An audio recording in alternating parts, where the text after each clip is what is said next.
Hello, everybody. This is Zach at it again. I'm your host, Zach Cooley, and I'm honored to be here with local resident Richard Formato, and he has some very interesting things to talk about in the way of his venturing into the entertainment business. So, thank you, Richard, for talking with me today.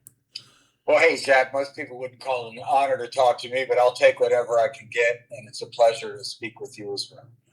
It is indeed my honor, and we're pleased with what you have to talk about today. Ron, and you go ahead and tell me all about it.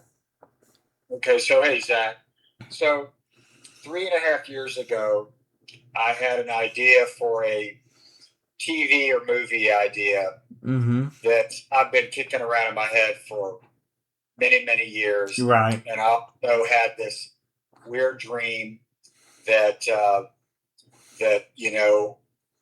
from a child, that I would like to one day, before it was all over, get involved in the entertainment business, either as actor or writer or producer, but just something. It has always appealed to me ever since I was a little boy. And so I was able to get a pitch meeting with Francesca Orsi, who is the head of drama at HBO, and she's also the executive vice president. And Francesca has won many, many Emmys. She is a A-list, bona fide, real Hollywood mover and shaker. So, and how did you get the meeting with her? That's a great question. So, the truth is, after having this idea for the movie, the idea I had no way to get a hold of her. I mean, I tried. I thought about, and I have some friends on the West Coast who work in the industry, and I didn't even know the right person to see. So, for some reason, I started looking around, and I found a website called Charity Buzz, where you could, bid on auction items, and they were things like sports tickets and movie premieres and lots of different things. And one of the things was a pitch meeting with Francesca Orsi. And I looked her up, and I said, well, this is a real executive. So I set my calendar and did some research, and I ended up winning the bid, which was, I thought it was going to be, not too expensive, but it turned out it was fairly expensive. I think it was $5,000 or $6,000 for the meeting, and I thought long and hard about it. But anyway, I hit the send key because I figured, look, I live in Wytheville, Virginia. There's no other way I'm going to gain entry to Hollywood from the 24382 area code. Right. I can't. To fly out there is going to cost thousands of dollars. To do it any other way, there's going to be an expense to this no matter what. So I went ahead and I waited till 10 seconds before the auction closed, and I won the bid. When I got the meeting, I took 6 months of prep time, and we scheduled the meeting for August 3 years ago. Normally, a pitch meeting in Hollywood is scheduled for 45 minutes. And we met at a restaurant in Studio City near Warner Brothers in August 3 years ago. And, I was prepared for, a nice quick dinner, lay out my idea, and that be the end of it. And say, okay, I've had this experience. Maybe I'll get lucky, maybe I won't, but it could be something I could look back and tell my kids or grandkids about. Right. And my family, actually, when I told them, was very, very supportive, because they said, Richard, you've always wanted to do this. It's a little weird the way you're going about it, but, hey, I think you're right. There's no other way. So if that's the way, give it a shot. So I walk into this restaurant. I'm the first person there. There's nobody there, and I'm really, really nervous. And Francesca walks in. She gives me a big hug. She could not have been any nicer. and the meeting lasted almost 5 hours. Oh, my. By the time I got back to the Charlotte airport the next day, she said to me, have you thought about doing a Broadway show? We'd like you to develop this idea. We are going to connect you with a book scout at Warner Media. We want you to continue writing this project. And also, have you ever thought about becoming an actor? She said, honestly, Richard, I think you should be an actor. And I was like, oh, come on, Miss Orsi, aw shucks, please. And secretly I'm going, oh my God, you got to be kidding me. Mm-hmm. But she was for real. So she's told me to come home, get a coach, get in acting classes, and keep her posted on every step I was doing. And so, she's responsible for White Lotus and the Dragons, whatever that's called. The big series. I mean, she's a real deal. She's the partner of Casey Boys, and they are. HBO is considered the gold standard of television. So I was like, wow, she really does care. So I got in acting classes, and she said, if you can get in the University of Southern California, apply to get some roles at USC Film School, because she said those professors that are overseeing the projects there are the A-list of Hollywood royalty. And those projects are a great way for young actors, even though you're of a certain age, to start. They have incredible equipment. They have incredible supervision. These kids are going to be the future Oscar winners, and that'll give you some experience. And she said, I also want to get you on a TV set. And so 6 months later, I'm standing on a set in Thousand Oaks, California, and the director calls me over, and I am in 2 scenes with Robert Downey Jr. And my first credit was episode 6 of The Sympathizer, which won an Emmy, and I was doing 2 scenes with Robert Downey, who incidentally was incredible. Everything you would ever think about or hear about, incredibly nice, and it was a real pinch me moment. I also became the lead actor in a couple of USC student films, one of which was a comedy called Love Me Tender that has won some film festival awards. And I played an Appalachian grandmother based on my mom, who was an Appalachian grandmother and one of 10, raised in a tobacco farm. Right. And so I started to meet directors and agents. My acting coach is the Emmy winner, Jacob Young, who is really known for daytime television, although he produces and directs a lot of features. He just finished a feature starring Joan Collins called Murder Among Friends. In fact, I was at the premiere and met Dame Judith Collins with Jacob. And through Jacob, I started doing director showcases. And I was picked up by Maryland's agency, by Sherry Van Loon, to be an agent for the East Coast. And then I went and met Sarah Clossy at UTA on the West Coast, who said she would help me with my career on a pocket basis to help me get going. That led to other commercials like the Visit Myrtle Beach National Campaign. I just did a commercial for Fannie Mae. I've done, a couple of local commercials, but mainly what really pays money in the business are the national commercials. And then I've done some vertical series, which are a big thing, growing thing, which are movies that are shot directly for a telephone audience, almost based on a TikTok format. Very short features that people subscribe to that are getting a lot of huge audiences. So I've been in, Real Revenge, Divorce Director Strikes Back, and they have an international audience. And I had the lead role in a TV series called Regarding the Beauregards, which just wrapped, and I had a lead role in a TV pilot called The Club, which was directed by Truman Hanks, whose dad happens to be Tom Hanks.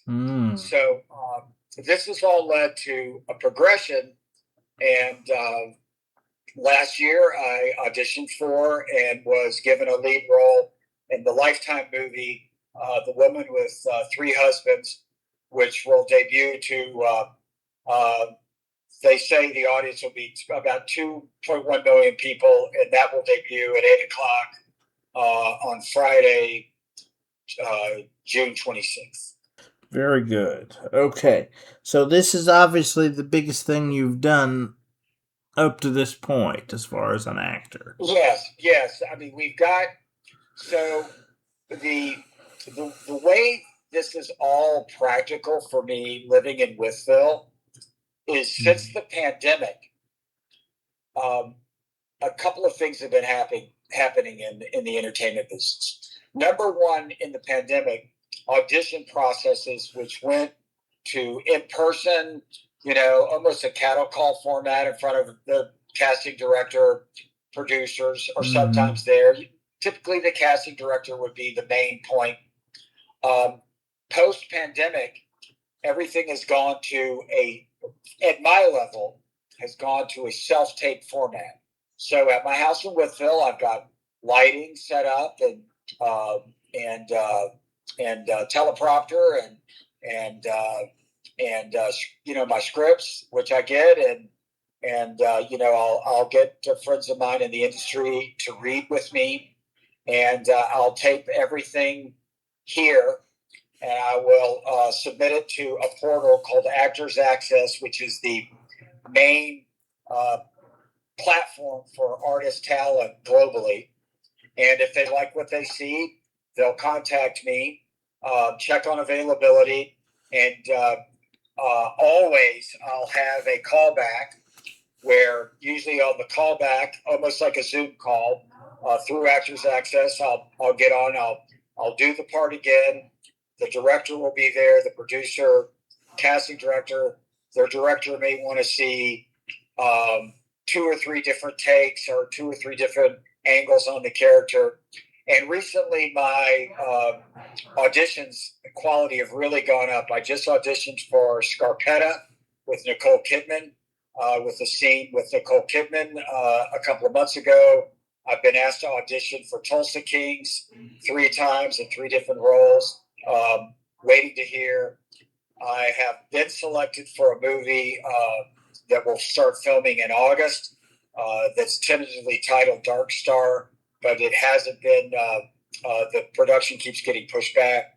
So right now I don't have any trips planned, but the way I do it is if I get hired, I go on set for a week to 10 days, fly out on location, and stay near the production. Sometimes it's in a studio. We'll depends on the movie. The Divorce Director Strikes Back. We shot scenes in Phil Spector's old mansion in Alhambra. We shot scenes in a studio in West Hollywood, and we shot on location kind of near Culver City. So it just depends on the production where I'll shoot. The Lifetime movie was shot on location in Rome, Georgia. So last year at this time, I was down in Rome shooting that movie, and it was an incredible experience. And honestly, Zach, everybody I've met through this late in life journey has been utterly professional, utterly fantastic, and honestly very, very embracing of the fact of a guy of my age has just decided to, go for it. And, I have no bad stories, even close to anything resembling a weird or interesting or bad story. Everybody has been incredibly nice and professional to us. And you do not have to answer this if you don't want to, but do you want to say what your age is? I'm 66. Okay. My daughter Lily when she was in Chicago, was at Second City for 3 years, and she Yes. does improv comedy. And Lily and I, decided about the same time that we would both support each other, and realize that when you do something, it's not because you have a dream of stardom. It's because you want to do it, you want to learn, you want to grow, right, and you want experience. And the worst thing would be is to not try. Like to look back and say, I wish I would have, learned how to play the piano. Right. I had this dream of being an actor, but the time was never right. And honestly, I've been saying the time was never right for the last 50 years of my life. So when I met with Francesca Orsi, I said to her, I go, am I not too old? And she literally burst out laughing. And she said, of course not. Of course not. There are roles and for people of all ages in this industry, just like real life. Harrison Ford is in his mid-80s and is working on 2 TV series. Steve Martin Short, the list is endless. Yeah. And she said, it's a tough industry, but you'll never know unless you try.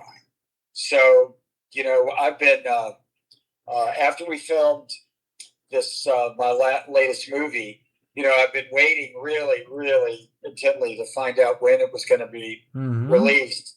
And so the reason I contacted you, Zach, was finally, I've really got a major league network credit that will be broadly seen, and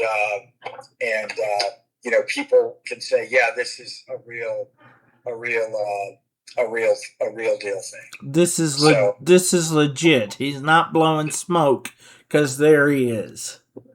Yeah, no, this is right. I've been in the shorts, Kiss Me Sharply, Tender Loving Care, The Club, Pieces, Real Revenge, The Woman with 3 Husbands. But the Lifetime brand is a brand that everybody knows. They've got a huge global audience. It's a very well-run network. The production was very, very efficient. It was fun. I've got a really great role. I'm 6 on the call sheet, which is the main leads are the top 5, and then I'm number 6. Okay. My character's very, very important to the story. I've got some crazy makeup in a scene because I get beaten up by a lead pipe, and I'm sort of a very key witness to this murder story. So it's a really, really juicy, fun part. And, I've really vulnerable part. The guy is a vulnerable, kind of blowhard character. And I had a really good time playing. Very good, very good. And your daughter Lily has also auditioned for Saturday Night Live too, I heard. Yes. SNL sent a scouting team in to see her at Second City. And, her plans are this summer to be in the gallery and really, really relish living in Wytheville, which we love it here. And then she will go to Connecticut and New York in the fall. And then her plans are to either join Second City in the New York troupe and also do improv comedy in the New York area. Well, good for her. And she has made Wytheville history herself in being the youngest person in Wytheville history to own her own business. And she's been very successful with the Formato Fine Arts Gallery. And we're very proud of her. Very proud that she is one of us.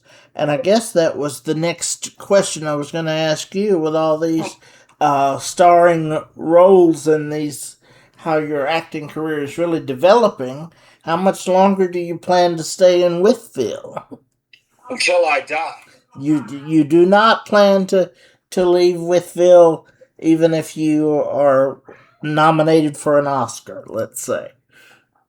So let me tell you the way it's all worked for me in Wytheville. Okay. I started my company 35 years ago, about the 35th year, and our customer base has never been in Wytheville. Mm-hmm.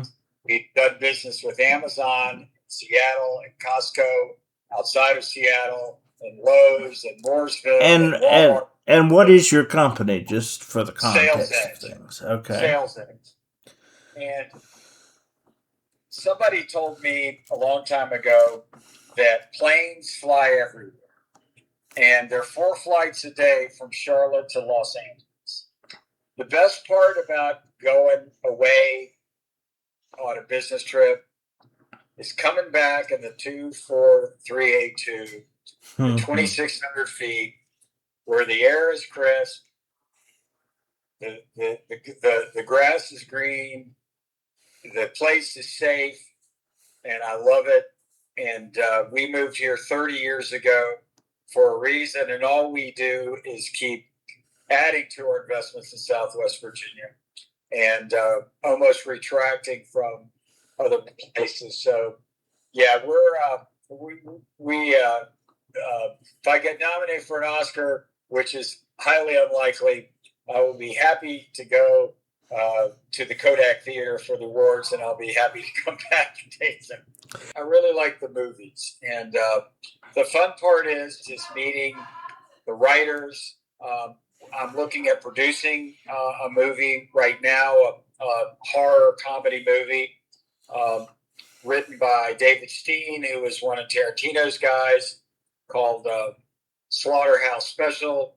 I'm still, HBO wants me to continue working on my own script. And it's just like Lily's painting.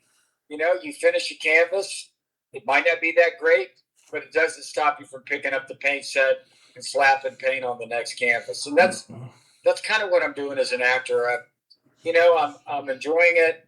I still run my business. I'm still incredibly hands-on. Maybe in some ways more than I ever have been. I think my time allocation is better, and the busier that I am, the more organized that I am. So I've always done a little bit better when I've been busier than less busy. I agree with you 100%. Yeah, when I was waiting tables to make money to get through college, I would always do better when the restaurant was full, and I thought I was doing a terrible job on every table. But it just seemed like I was a better waiter. My tips were better. I just seemed to be more focused. So yeah, I think we're the same way, Zach. That when things are slow for me, I tend to procrastinate and I get lazier, not better. So these last couple of years have included a lot of travel. I was in Los Angeles, I think 3 or 4 times last year, maybe more. At least I was at least in LA a half dozen times last year, and then I was on location in Georgia. I did the Fannie Mae commercial was in Atlanta. So when I'm traveling now, most of the time it's actually for the acting. Zach, one other thing is the most exhilarating part of this was when I think I got my first audition. Like where I would submit for a role and somebody said, "Hey, we'd like to see you read the scene." Because at that point, I didn't even know that was possible. Now I get 2 or 3 auditions a week, but it's still unreal to me that some casting director actually said, "Yes, would you read the part of this particular character?" That to me was still one of the most astounding parts of it. I remember being about 12 or 13 and standing in front of a mirror in my bedroom and pretending I was a rock star, pantomiming to the music, or watching a movie star like Burt Reynolds in my generation and Tom Cruise and thinking, man, God, that's really something. You know, when I saw Days of Thunder, I was like, yeah, that's pretty amazing. And it's been it's been weird to be a hillbilly from Wytheville and be driving down Sunset Boulevard or be in Beverly Hills, or when I went on my first soundstage at USC and I passed this gigantic statue of Walt Disney in the courtyard, and the USC film campus is beautiful. And I was filming in the 20th Century Fox studios there for Kiss Me Sharkly. I'm like, touching the walls, and there's movie posters in the lobby, and I'm just pinching myself. I'm going to this cannot be happening. This is crazy. I can't believe I'm here.